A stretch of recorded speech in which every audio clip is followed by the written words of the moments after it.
This is Agent versus Lender. Let's get ready to rumble!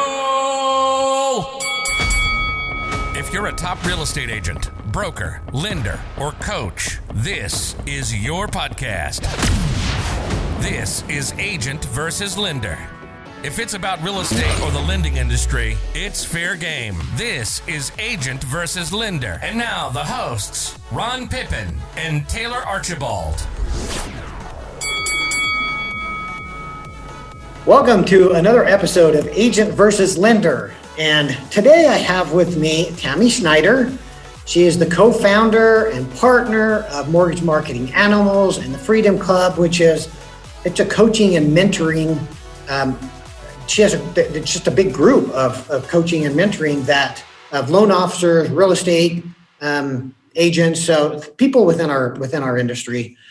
And she's personally my coach as well. So I'm happy to have her here today. She also she's a partner in a mortgage company. So she doesn't just talk the talk, but she walks the walk as well. So welcome, Tammy. I'm happy to have you here today. Thank you, Ron. It's so great to be here. I love being able to help people. And so being a guest on here was like right up my alley. So thank you for having me. Awesome. Thanks so much, Tammy. Sure. At the end of the year, we always talk about business plans and we talk about planning for this next year. And, to be quite honest, Tammy has been after me to get my business plan done. And so we finally are through that process. And so we thought maybe that might be a good topic that we could discuss today. Okay. Well, first, let's talk about the importance of having a business plan first. I have found that if you don't know where you're going, just like directions, if you don't know where you're going, if you don't have a map, if you don't know how are you going to get wherever you are going? And so that's what a business plan kind of does for you. It allows you to say, this is what I did last year. This is where all that business came from. This is what I'm going to do this coming year. And this is how I'm going to accomplish it. So what I like to do is take people through. It's a very easy, and actually I will provide this for you, Ron, to be able to give to your real estate agent so that they can do it themselves. Awesome. But I have a spreadsheet. It's a simple one-page business plan. I have found if you make things too complicated, you look at it and you're like, let me do that later. Oh, I think I'll work on that later. Oh, yeah. And so if you can make it as easy as possible, then one, you're more likely to fill it out. And two, you're more likely to accomplish what you're looking to accomplish. So let's jump right in. I'm going to show and share my screen with you guys so that I can walk you through this. And then I will provide this to you. And I'm going to try and be as explicit, I guess, as possible in explaining this, because I realize some people will be driving as they listen to it and not everyone will be able to see this. So I appreciate that because, for those of you that are listening to this and not watching this on YouTube. Yeah, I think Tammy does a great job in explaining. Perfect. So the first thing in any business plan is to know where you are today. What's happening currently in your business. So there's a spot on this form to fill out what happened to you in 2020. So how many listings did you have in 2020? How many buy-side sales did you have? What did your comp plan look like? Are you at 1%, 2%, 3%? If you kind of get a smattering all over the place, what's your average on there? What's your average sale price? So that you can kind of calculate what your income is, what your income for last year was. How many referral partners or business partners do you have that refer business to you? Do you work with CPAs, financial planners, builders, attorneys, etc.? Partner up with other loan officers. How many partners do you have? And then how many staff members do you have? So that's what happened in 2020. And then where do you want to be in 2021? Do you want to increase those numbers? Do you want to get out of the listing side and go more to the buy side? Do you want to get out of the buy side and go more to the listing side? Do you want to increase what your average comp amount was? Do you want to increase your average sales price or average listing price? So do you want to increase how many people you're in business with or partners with? So it gives you an idea of what we're going to be shooting for 2021. Then the next thing you're going to do is sit down and figure out 5 business goals that you want to accomplish for the entire year. Remember, this is a 1-year plan. So give yourself grace that you're not going to accomplish it all in 1 month. It's a year plan. So maybe you do want to get out of the buy side and get into nothing but listings. You got a year to make that happen. Maybe you want to start your own brokerage and opening up your own company. Maybe you're a listing agent now and you want to hire 3 or 4 buyer's agents under you so that you can stop showing homes. So there's a lot of things that you could do. Maybe you don't have a CRM and you need to get a CRM built into your business. Maybe you don't have a marketing plan and you want to develop a marketing plan. So there's a lot of business goals that could go underneath those. So pick out your top 5. If you and Ron were having a conversation December 31st of this year, and he said, it's been quite the year, hasn't it? What happened to you to make you have such an amazing year? You'd be able to say, I accomplished A, B, C, D, E, and F. Pick out your top 5 business goals that you want to accomplish. Then I also like to throw in there personal things because our lives are so intermeshed and intertwined with each other. We don't just live at work and then go home and nothing's going on there. So pick 5 top goals that you would love to accomplish by the end of the year. Some people are like their health goals. I want to lose weight. I want to go to the gym. I want to stop drinking or smoking or something like that. Perhaps they're more personal level, like I want to learn a second language. Perhaps it's I want to get out of debt or pay off a home or buy a second home. I want to take more vacations. I don't want to work weekends anymore. So there's a lot of things that you could have as personal goals in there. So I want you to get 5 business goals, 5 personal goals. And now why you choose just 5? I mean, 5, is it just so that we're not overwhelmed trying to do too many things at one time? Yes. I have found that if you try and do way too many things, that our brains weren't created for that. Our brains, if you think back into the very simplest of simple, back in caveman days, we didn't have that much stuff we had to do, honestly. We had to go out and hunt. We had to go out and gather stuff together. And then we cleaned all that kind of stuff. And there wasn't a lot to do. So our brains were really made to be problem solvers. But if you have 5,000 problems at one time that you're trying to solve, our brain gets kind of like overwhelmed and overloaded. So a great exercise that I like to do, Ron, and I think you and I have done this a couple times, is a brain dump. So maybe you do have a lot of stuff that you want to get done. Sit down for 15 minutes. You need 15 minutes and a timer and a white piece of paper, and that's it. Turn off your phone. Turn off your computer, turn off the TV, turn everything off. And it's just you and this list. And you just start dumping everything out of your brain. Dump it out, dump it out, dump it out. Just write. The first 10 minutes, you may be writing a lot. By the end of this, at minute 15, you're going to be struggling. It's like, what else? Oh, yeah, I do want to change the oil in the car. Oh, yeah, I do want to, wash out the filters in the pool. But just get everything out of your head. Now, this document is going to be your new brain, so don't lose it. I had someone who got the whole thing filled out, and they did it in their jacuzzi, and then they dropped the list in the jacuzzi. It's like, oh, no. So they had to do it all over again. So don't drop your list anywhere. But since this is going to be your brain, I would take a couple photos of it. I would make a couple copies of it and have someone trusted help you hold on to this. Put a copy in your nightstand, put a copy in your desk, put a copy in your car, carry one with you so you can add to it if you want to.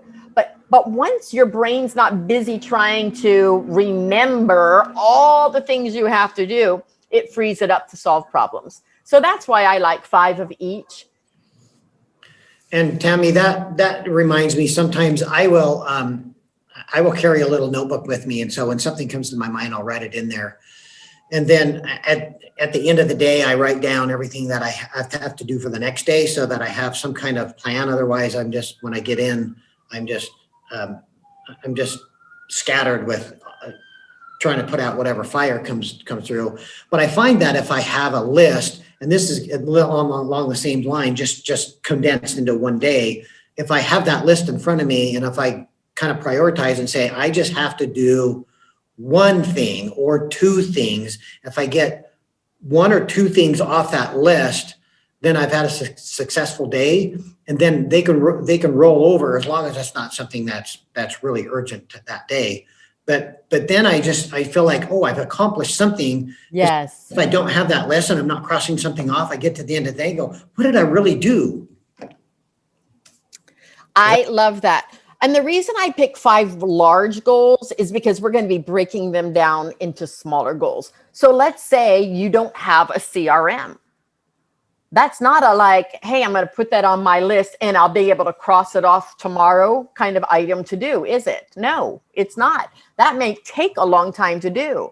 And so let's use that as our example for what we're going to be doing now. Okay. So building out a CRM.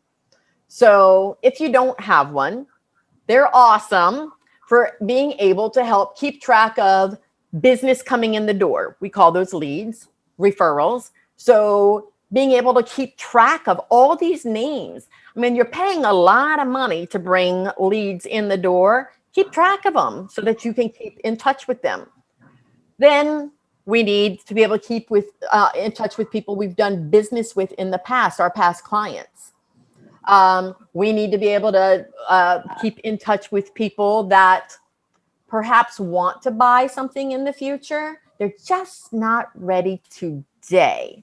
So I call those a prospect or an incubating kind of person. So they're going to, but some people aren't ready like today to buy a house tomorrow. They got to save more money up. They've got a rental apartment that they've got to wait for 6 or 8 months for it to be finished.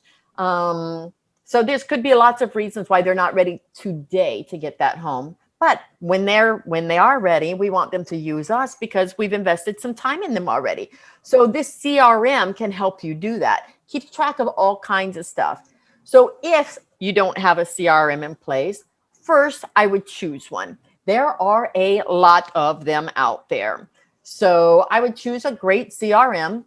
And then what I would do is I would take my business and divide it up into 4 sections. We just talked about a couple of them. So leads, prospects, current clients, people you're in a contract with right this moment, past clients. So those could be 4 categories right there. And then I would take each of those categories and put them in each quarter. And so first quarter, wherever your biggest problem is, maybe you're having a problem keeping track of all your leads, work on that the first quarter. Let's get that problem solved with what emails are going to go out, what text messages. So Tammy, so for those that are listening, and if you already have a CRM, it may seem like this doesn't apply to you, but it actually does. She's just using this as an example. So you may have something else on your plate, but she's just going through the steps of what to do to break it down. So just use the steps that she's talking about and break this down, whatever your big goal is, and just break it down into different steps. Yeah, I just take everything and try and divide it down into quarters. So let's say one of your goals was to hire 4 new buying agents underneath you. So if you divided that into a quarterly goal, it would be, I'm going to hire 1 buy-side agent every single quarter. So once a quarter, I'll be bringing on a buyer's agent. If you want to open your own business, how do you divide that into quarterly things? Well, you got to take the test to become a broker first. So when do you want to do that by? So just, break it down into big chunks of, hey, I got to find space for that. I'm going to have to hire 3 or 4 agents to come in and work for me. I'm going to have to get all my licenses and all of my business stuff all set up. So when you know what all of those things are, then you can divide them out into quarterly goals from there. So just take every single one of your large business goals and say, how can I make that happen by dividing it up quarterly and making that happen? So we, in our business, in the mortgage business, we do sales activities every single day. And perhaps you, as a real estate agent, know that you need to be doing some sales activities every day. You just haven't planned for it. So first, what you could do is decide who would make good people for me to call. So, well, if we called professionals like CPAs, financial planners, etc., that could be a group of people that they could call. People that they're currently showing homes to or in their pipeline right now, that could be a great group of people to call. Their past database, that could be a great group of people to call.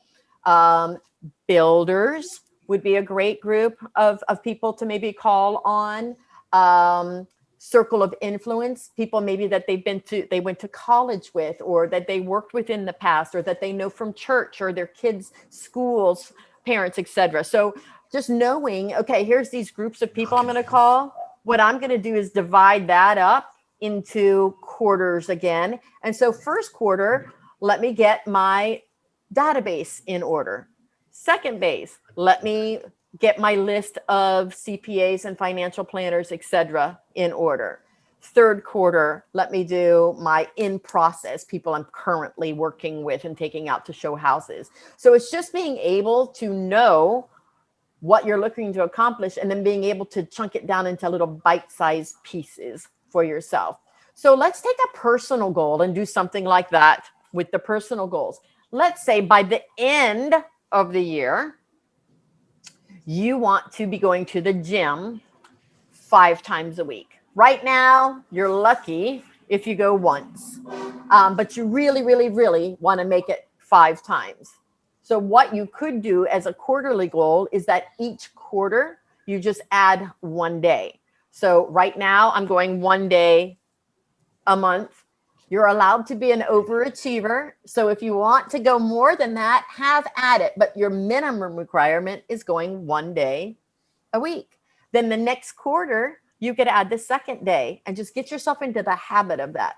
Then the next quarter, 3 days a week. Then the next quarter, 4 days a week. And so it's being able to add things to your plate that I hate this word. Hate it, hate it, hate it. I tell all my clients, don't use this word realistically, because what we can accomplish is pretty doggone amazing when we put our minds to it.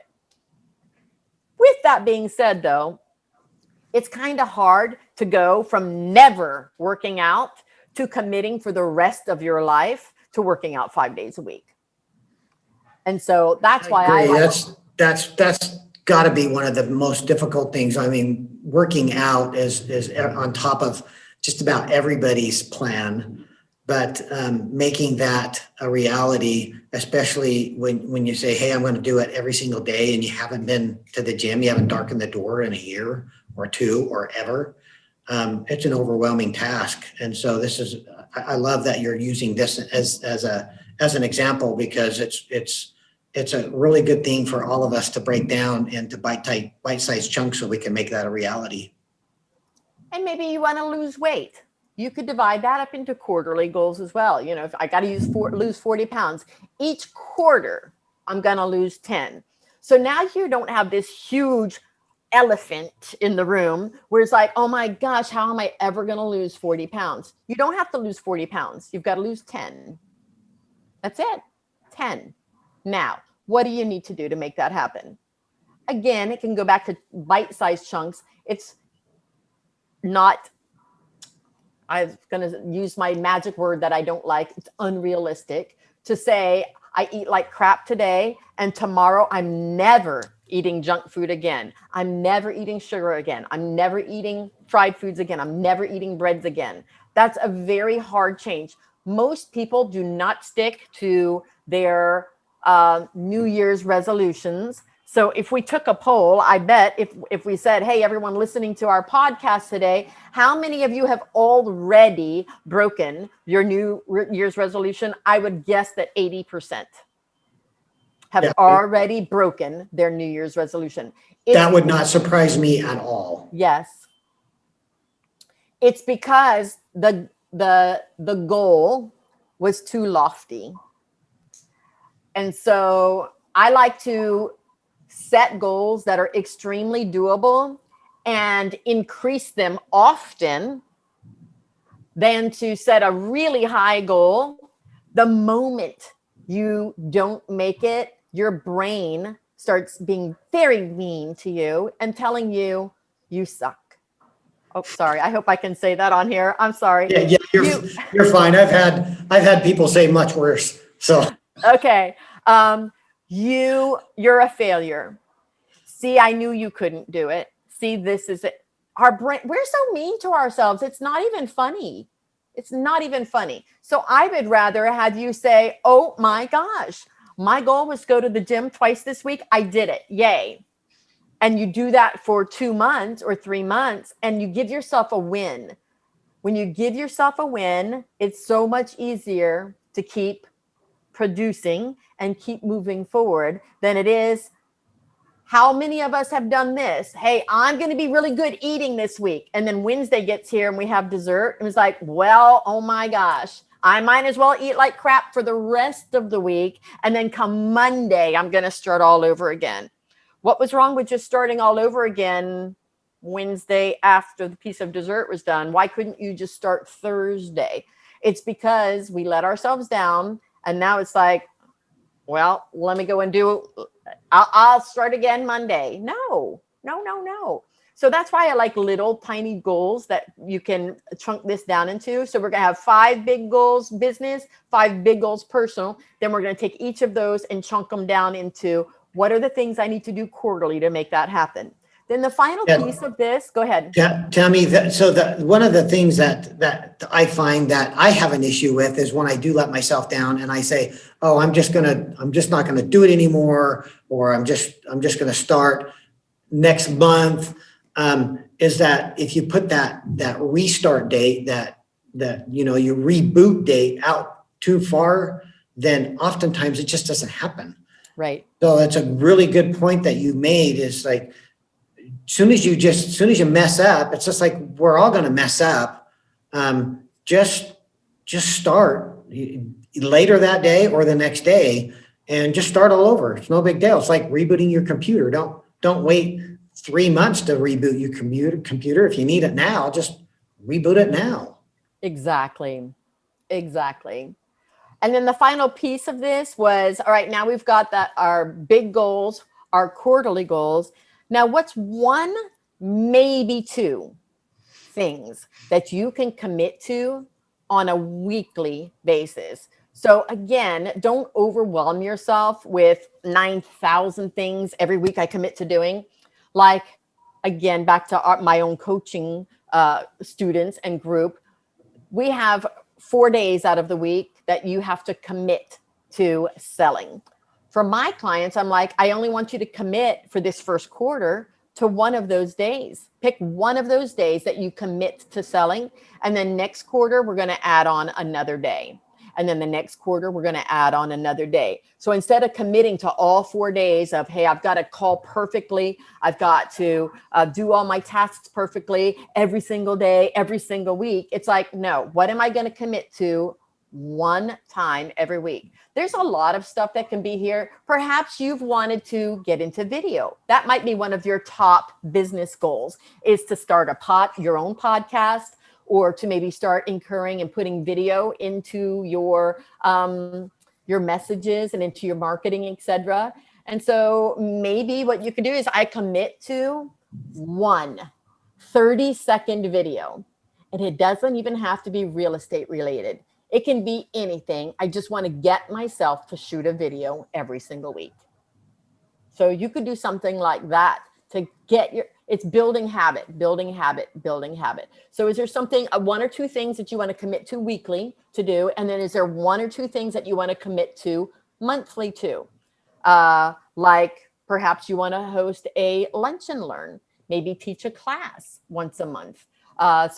Maybe hosting a happy hour, or doing a Zoom meeting or something like that for clients, or hosting maybe a first-time homebuyer seminar or something like that. So just one thing that you want to commit to doing every single month.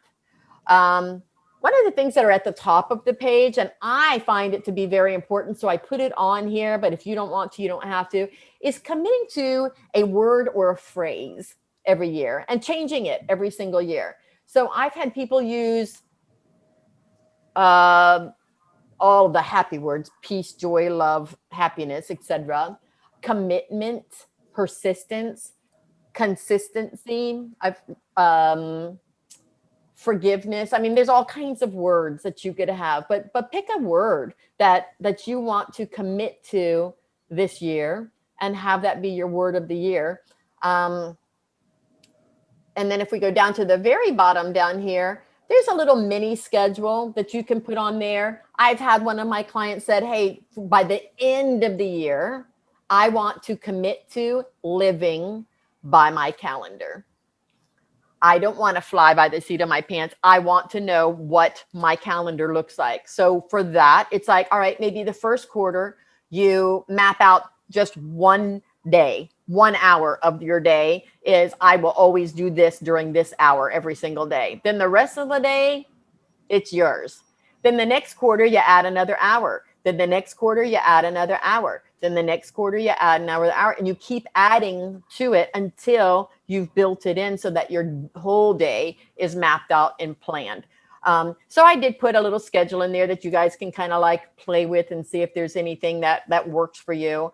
At the very bottom of the business plan is, what is something that you're currently doing in your business that you don't really particularly care for, and you would love to not be doing that by the end of the year? Let's say that you're a buyer's agent and you would rather not show houses anymore. You'd like to move into the listing agent side of it. Maybe you're the one having to type up all the contracts and all the addendums and all that paperwork and stuff like that, and you don't want to do that anymore. You want to have an assistant do that. So pick out one thing that by the end of the year you want to commit to, having figured out a way to get that off your plate. You know what? I've talked to agents just recently. It's really funny that this one thing to stop doing. It seems to come up quite a bit. And as I've talked to agents, I've had multiple people say, I hate doing this, and I hate doing this, and I hate doing this. And so we end up talking about the circles. And Yes. I'm not going to go over that right now, but so if anybody wants to know what the circles are, call me. So we start going over that and talking about the things that you like, that make you money, and You're good at. And that you're good at. And so we talk about that, and it's amazing how people can connect with that, but it's hard to give up. So for instance, I was, I don't know if I'm going to go over some of the things that I've done, but so some of the things that I've done were really hard for me to give up. And sometimes it took me several years to give up this one thing to stop doing. So sometimes it's really hard. It's hard to change our habits. It's hard to change how we do business. But in the long run, giving up those things frees up our time to do either more activities that make us money or more time with our family. Yes. Well, what I have found is that sometimes people have a hard time giving up or giving something to someone else, something they're already not doing.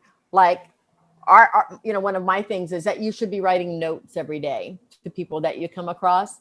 I'm like, I'll have your assistant write it if you can't do it. And I could never have someone else write my notes. Why not? You're already not doing it. So, and then the other thing is everything, and I do mean just about everything can be done by someone else. You are not the one on earth, the only one on earth that can do that. You're not. I'm sorry to burst your bubbles, but you're not. And so this goes back to something you don't like doing. Okay. Now, if you love doing that activity, you don't need to give something up, even if other people are telling you, hey, that's not a really good use of your time, but I love doing it, so I'm going to do it. But if you're doing something currently that you don't like doing, I promise you someone else can do it. I promise. And so it goes back to your why don't you feel like you can let go? Do you feel like you're the only one who can do that? The answer to that's no. I don't have anybody right now that could do that for me. Okay, well, there's a solution for that. Let's find somebody. Let's hire someone. There are people out there that you could train how to do what you want them to do. And so dream big here too, not just on the things you want to accomplish, but I would dream big on the things that you don't want to be doing as well. So if there's something that you felt like, I really don't like doing that, but I have to do it. I'm the only one. I own the business. I'm the main bread. I'm the this, I'm the that. I have to do it. No, you don't. No, you don't. And Ron can really help you be able to structure that out and what that might look like. And then the final piece that's on here is, I want you to pick one piece, not thousands, one. Is there one piece of technology that you've really wanted to implement into your business and you just haven't taken the time to do that? So is there a phone system or a text messaging system or that CRM that we chatted about, or something that would help you stay in touch with your database? Is there something for your car, like a mileage thing? It can be all kinds of stuff. Video cameras. I mean, just the sky's the limit what this technology could be. So pick out one piece of technology that you'd like to implement into your business by the end of the year. And so I think that kind of covers how to get yourself an instant business plan that you can stick to. I have seen 20-page business plans. And when I go back and say, hey, what'd you get done on it? It was hardly anything. These, though, I have seen people fill these out, put them in the drawer, and we look at them next year and they hit all their goals because it was so specific and so concise. And so I would highly encourage you guys to get this from Ron and to fill it out and maybe even sit down. Sometimes a second set of eyes is great.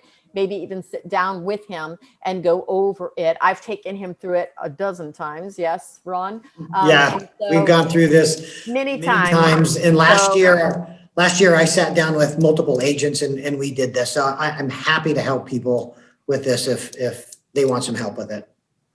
Perfect. Well, anything else you want to cover, Ron? No, I think that, I just sat back and let you talk because I didn't have a lot to add. It's like I'm in awe of the things that Tammy can come up with and Tammy can help me with. So I appreciate it, Tammy. A business plan is like one of the most important things you can do. And even though it was like pulling teeth to get her, to get me to do it. I knew it was important, and so I'm grateful for her that she was able to pull that out of me after a while. So I appreciate that, Tammy. My pleasure. My pleasure. So I will get this over to you guys and let you take it from there. Okay, sounds good. Again, we appreciate Tammy Schnieder with us today. And if there's anything that me or my team can help you with, you can reach us at 801-628-7667. And that will bring to close another episode of Agent versus Lender. You've been listening to Agent versus Lender. We put it all out on the table, as you can clearly tell, but that's what makes us unique. We hope you've gotten some useful and practical information from this show, and we'll be back soon. But in the meantime, hit us up on Facebook at Pippin Team or Ron Pippin, on Instagram at Ron Pippin 9002. If you have questions or comments, email Ron at thepippinteam.com. This is Agent versus Lender, signing off.